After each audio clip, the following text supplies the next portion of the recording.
તો બીજી તરફ બનાસકાંઠાના ખેડૂતો માટે ખુશખબરી છે। સરકાર ખેતર સુધી ખેડૂતને આપશે ટપક પદ્ધતિ માટેની લાઈન। ખેતર સુધી ટપક અને ફુવારા પદ્ધતિનું નેટવર્ક ગોઠવાશે। 67 કરોડના ખર્ચે પાયલોટ પ્રોજેક્ટને મંજૂરી મળી છે।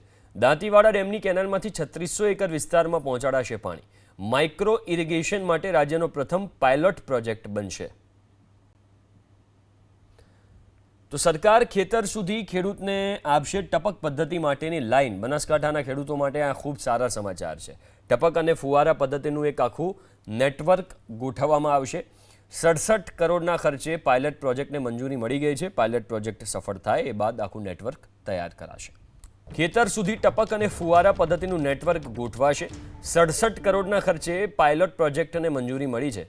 દાંતીવાડા ડેમની કેનાલમાંથી 3600 એકર વિસ્તારમાં પહોંચાડાશે પાણી। માઇક્રો ઇરિગેશન માટે રાજ્યનો પ્રથમ પાયલોટ પ્રોજેક્ટ બનશે। તો સરકાર ખેતર સુધી ખેડૂતને આપશે ટપક પદ્ધતિ માટેની લાઈન। બનાસકાંઠાના ખેડૂતો માટે આ ખૂબ સારા સમાચાર છે। ટપક અને ફુવારા પદ્ધતિનું એક આખું નેટવર્ક ગોઠવવામાં આવશે। 67 કરોડના ખર્ચે પાયલટ પ્રોજેક્ટને મંજૂરી મળી ગઈ છે। પાયલટ પ્રોજેક્ટ સફળ થાય એ બાદ આખું નેટવર્ક તૈયાર કરાશે।